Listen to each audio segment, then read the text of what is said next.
Hello, my name is Penny and this is Penny's Art Emporium. And you might have seen in my video 177 I did this lovely little painting and I was really happy with it. It's 20 centimetres square and I really liked the contrast between the really dark background and the really light flowers and the centre of it. And I really enjoy doing my dark backgrounds. I've put a few up for you to see, and I like again the contrast between the really kind of light luminescence and the really dark. And I tend to use, for my dark bases, I like to use the Arteza lustrous black that I haven't been able to get for a while, but alternatively I use the Deco Art Deep Sapphire and also Payne's Grey mixed together, which is what I used in this particular painting. And it's not quite as dark as the lustrous black, but it gives a really lovely kind of satin finish to it, and it's just got a lovely quality to it. So I want to do a painting today. I have got this little 20 centimetre square canvas again, because I thought it might be quite nice to have a series in the same size in similar colours. So I've got my nice dark base, and then I do want to do similar colours to this. So I have got lots of greens out. In particular, I have this Meaden phthalo green. This is really dark and I really like it. It's just really lovely. Again, the contrast. It has a slightly different finish actually to my other acrylic paints. It is a little bit on the shiny plasticky side. I mix all my paints with Floetrol and water, and Floetrol is meant to kind of dull them down a little bit, but it certainly doesn't do that with that one. And then I've got my lovely chartreuse green, my favourite, and I've got the Pabio yellow green, the lovely kind of a luminous, iridescent, shiny, metallic kind of quality that I like in the paints. I have got my Amsterdam pearl paints ready, metallic white, and my pastels as well in the Deco Art mainly and Artiste. Lovely pastel metallic colours, and I have got lots of pinks because I want it to match this one, and I did use quite a bit of different pinks in there, and particularly this lovely lively pink by Arteza, and I have got this neon pink as well. Slightly different kind of tone of pink, and a few, my Pabio, my iridescence, lovely blue kind of violet, that one. So what I plan, I plan to do a heart painting because I love my heart paintings and it will complement this I think quite well. I want to do all the really light colours in the middle like I did with this one and also with this. So I want to put all my pearl paints in the middle, but just add some colour with my pastels and also with my greens. And then once I have put that in the middle and the dark around the outside, I will probably blend it with my balloons and then add some lovely flowers like I did with this. So I will get started and we'll see what we end up with.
So here is this little painting, and I feel like it's just about finished now.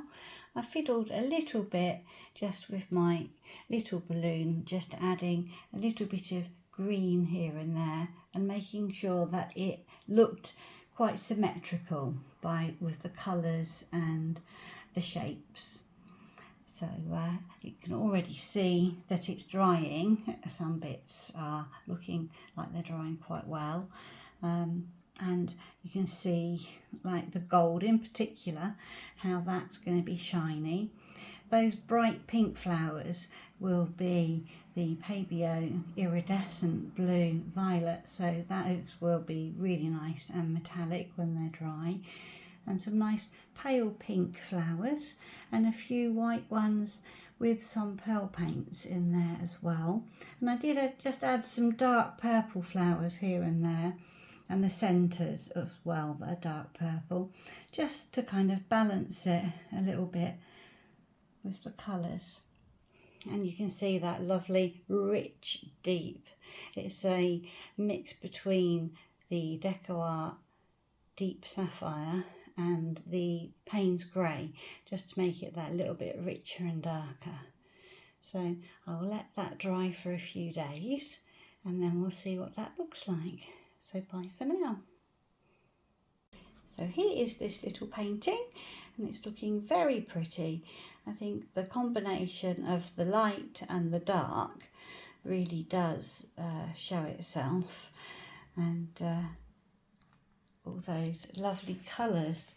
I like the blend in particular of all the greens, and it was interesting to do the swipe of the heart shape like I did in my other little painting, video 177, rather than just do the balloon kisses around the outside like I normally do. So that was an interesting difference in the technique. And the flowers are looking very pretty with the mixture of those colours, and you can see some of those background colours, that nice peppermint blue there, the way that those come through with the added flowers. And the little purple ones, I really like those dark purple ones that I've put largely around the outside in the green. I think they're really pretty too.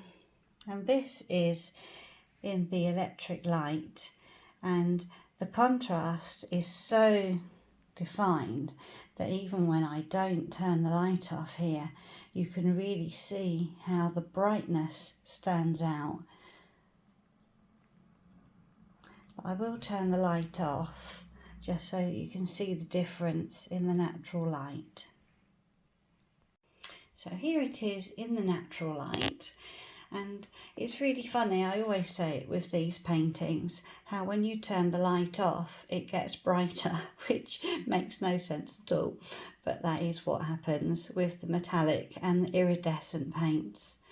And I'll turn this towards the light of the window, and you can really see what I mean, how those colours just shine, just really nicely. I love that contrast. And you've still got some opaque colours in there amongst those iridescent and metallic colours. And because of the way that the painting is put together, you've just got different layers. And like those little light pink flowers there just look really, really pretty because of the layers of the paint. So I just think it looks lovely. And then, of course, when it's not in the light, it looks much darker again. So thank you for watching. I hope you enjoyed the video, and I'll see you again next time. Bye bye.